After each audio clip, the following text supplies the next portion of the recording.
இந்த Redmi 13 5G Redmi 12ல இருந்து எந்த அளவுக்கு பெரிய அப்கிரேடடா வந்திருக்கு அப்படின்னு பார்த்தா டிஸ்ப்ளேக்கு 6.79 இன்ச்ல Full HD Plus IPS LCD panel கொடுத்திருக்காங்க. இங்க adaptive sync refresh rate 120 Hz கொடுத்திருக்காங்க. இது 30 48 60 90 120 Hz னு உங்களோட யூசேஜ்க்கு ஏத்த மாதிரி வேரி ஆயிக்கும். பிரைட்னஸ் வர்றப்ப இங்க கொஞ்சம் இன்க்ரீஸ் பண்ணிருக்காங்க. 550 nits இருக்கு. இன்டோர்ல கொஞ்சம் நல்லா தான் இருக்கும். அவுட்டோர்னு போனீங்கன்னா கொஞ்சம் சிரமப்படணும். ஃப்ரண்ட்ல கிளாஸ் ப்ரொடெக்ஷனுக்கு கார்னிங் கொரில்லா கிளாஸ் 3 கொடுத்திருக்காங்க.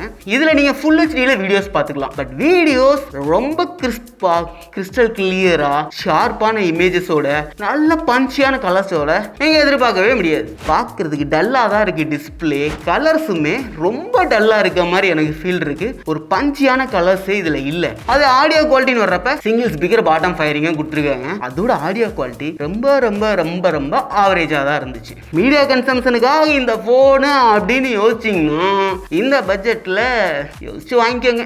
போனு கையில பிடிக்கிறப்ப நல்ல வெயிட்டான போனுக்கு 205 கிராம் இருக்கு. திக்னஸ் 8.3 mm இருக்கு. ரியல்ல கிளாஸ் கொடுத்துருக்காங்க. சைடு ஃப்ரேம் பிளாஸ்டிக் தான். நல்ல பாக்ஸான டிசைன். கையில பிடிக்கிறப்ப கண்டிப்பா உங்களுக்கு அழுந்துற மாதிரி தான் ஃபீல் இருக்கும். ஒரு கேஸ் போட்டு யூஸ் பண்ணிக்கோங்க. 12ல இருந்து இதுக்கு பெரிய டிசைன் சேஞ்சஸ்லாம் ஒன்றும் கிடையாது. இந்த ஃபிளாஷ் லைட் ரிங் ஷேப்ல கொடுத்துருக்காங்களா, இது நீங்க நோட்டிஃபிகேஷனுக்கு யூஸ் பண்ணிக்கலாம். பாடிக்கு IP53 ஐபி ரேட்டிங் கொடுத்துருக்காங்க. இதுல டிஸ்பிளே ஃபிங்கர் பிரிண்ட் சென்சார் கிடையாது. சைட் மவுண்டடா பவர் பட்டனோட இன்டகிரேட் பண்ணிருக்காங்க. வால்யூம் ராக்கர்ஸ் இருக்கு. பாட்டம்ல டைப் சிக்கான சார்ஜிங் போட்டு மைக் இருக்கு. டாப்ல பாத்தீங்கன்னா உங்களுக்கு 3.5 mm ஜாக் IR பிளாஸ் ரெண்டுமே கொடுத்துறாங்க. அப்புறம் லெஃப்ட் சைடுல சிம் ஸ்லாட் இருக்கு. இதுல 2 5G நானோ சிம் யூஸ் பண்ணிக்கலாம். இல்லனா ஒரு சிம் பிளஸ் ஒரு SD கார்டு யூஸ் பண்ணி ஸ்டோரேஜ் நீங்க 1 TB வரைக்கும் இன்க்ரீஸும் பண்ணிக்கலாம். இது வந்து பாத்தீங்கன்னா 6 128 8 128 ரெண்டு வேரியண்ட்ல வருது.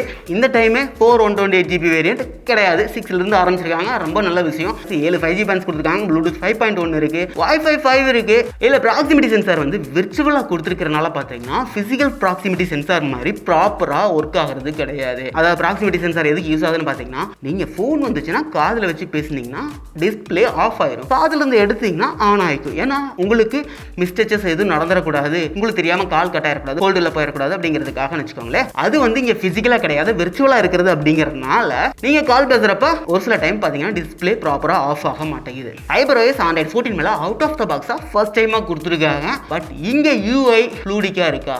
கிடையாது. பயங்கரமா லேக் ஆகுது. 6 மாசம் வரைக்கும் லேக் ஃப்ரீயா இருக்குன்னு சொன்னாங்க. இப்பவே லேக் ஆகுது. இவன் ஏன் இப்ப 4GB வேரியண்ட கட் பண்ணான்னு இப்பதான் தெரியுது. 6GB வேரியண்ட் பயங்கரமா ஃபர்ஸ்ட்லயே லேக் ஆகுது. ப்ளோட்வேர்ஸ்க்குலாம் பஞ்சம் கிடையாது, ஏகப்பட்டது இருக்கும். அப்புறம் இங்க ப்ராசஸர் சேம் ப்ராசஸர் தான் 4 Gen 2 AE போட்டுக்கிறாங்க. ஆக்சிலரேட்டட் எடிஷன், அதாவது கிளாக் ஸ்பீட் கொஞ்சம் இன்க்ரீஸ் பண்ணிருக்காங்க. Android score more or less சிமிலரா தான் இருக்கு. நார்மல் யூசேஜுக்கு குறை சொல்ல முடியாது. கேண்டி கிரஷ் மாதிரியே சின்ன சின்ன கேம்ஸ் எல்லாம் விளையாண்டுக்கலாம். நீங்க அதே மாதிரி COD PUBG எல்லாம் புஷ் பண்ணணும்னு நினைச்சீங்கன்னா விளையாண்டு பார்த்துக்குவாங்க.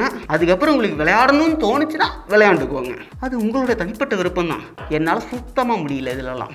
பேட்டரி வர்றப்ப இங்க எப்பா கொஞ்சம் இம்ப்ரூவ்மெண்ட் இருக்குப்பா. 30 mAh எக்ஸ்ட்ரா கொடுத்துருக்காங்க. 5030 mAh ஃபாஸ்ட் சார்ஜிங்ல ஓகே. 18 வாட்ஸ்ல இருந்து 33 வாட்ஸ்க்கான ஃபாஸ்ட் சார்ஜிங் சப்போர்ட் கொடுத்துருக்காங்க. பேட்டரி லைஃப் ஓரளவுக்கு டீசெண்டா இருந்துச்சு. நம்ம என்ன ஹெவியா யூஸ் பண்ண போறதில்ல இந்த போனை. இந்த பட்ஜெட்ல 33 வாட்ஸ்க்கான ஃபாஸ்ட் சார்ஜிங் சப்போர்ட், அதுவும் பாக்ஸ்லயே அடாப்டரும் கொடுக்கறது அப்ரிஷியேட் பண்ண வேண்டிய விஷயம் தான். இங்க கேமரான்னு வர்றப்ப இங்க ஒரு பெரிய இம்ப்ரூவ்மெண்ட்டப்பா. 50ல இருந்து 108 MP. இங்க 3x லாஸ்லெஸ் ஜூம் கொடுத்துருக்காங்க. அப்புறம் அந்த 2 MP மேக்ரோ. ஃப்ரண்ட்ல 13 MPக்கான செல்ஃபி கேமரா. நல்ல பர்ஃபெக்டான லைட்டிங் கண்டிஷன்ஸ்ல எடுக்கிறப்ப நல்ல டீடைல்டான பிக்னே சொல்லலாம். அது 108 MPல எடுக்கிறப்ப ஓரளவுக்கு நல்லாவே டீடைல்டான பிக்ஸ் கிடைக்குது. கலர் சேச்சுரேட்டடான ஃபீல் இருக்கு. போர்ட்ரைட் வர்றப்ப எட்ஜ் ரிடக்ஷன் ஓரளவுக்கு ஆவரேஜா பண்ணிருக்காங்க. லோ லைட்டுக்கு கண்டிப்பா செட் ஆகாது. மேக்ரோ போட்டோஸ் பெருசா சொல்லிக்கிற அளவுக்கு ஒன்றும் இல்லை மேக்ரோல. இதெல்லாம் பார்த்தீங்கன்னா மேக்ரோல எடுத்த பிக்கு பார்க்கறதுக்கு உங்களுக்கு எந்த அளவுக்கு நல்லா இருக்குன்னு பார்த்துக்கோங்க. அதே மாதிரி ஃப்ரண்ட்ல நல்ல லைட்டிங் கண்டிஷன்ஸ்ல ஓரளவுக்கு நல்ல பிக் எடுத்துக்கலாம். போர்ட்ரைட்லாம் பார்த்தீங்கன்னா எட்ஜ் ரிடக்ஷன் ஓகே எஃபெக்ட்லாம் ஓரளவுக்கு மோசம் இல்லாமல் பண்ணியிருக்காங்க. ரியரில் 1080 30 fps வீடியோ எடுத்துக்க முடியும். அதோட video quality, colours, dynamic range, ஸ்டெபிலைசேஷன்லாம் பார்க்கறதுக்கு இந்த மாதிரி தான் இருக்கும். அதே மாதிரி ஃப்ரண்ட்டில் நீங்கள் 1080 30 fps வீடியோ எடுத்துக்கலாம். அதோட குவாலிட்டி, டைனமிக் ரேஞ்ச், ஸ்டெபிலிட்டி எல்லாமே பார்க்கறதுக்கு இந்த மாதிரி தான் இருக்கும். இதை கம்பேர் பண்ணுறப்ப எனக்கு IQ Z9X 4GB வேரியண்ட்டே பரவாயில்லங்கிற மாதிரி இருக்குது. அதில் 6GB வேரியண்ட் எடுத்திங்கன்னா இந்த பட்ஜெட்டுக்கு ஒர்த்தாகவே இருக்குது எனக்கு கேட்டிங்கன்னா.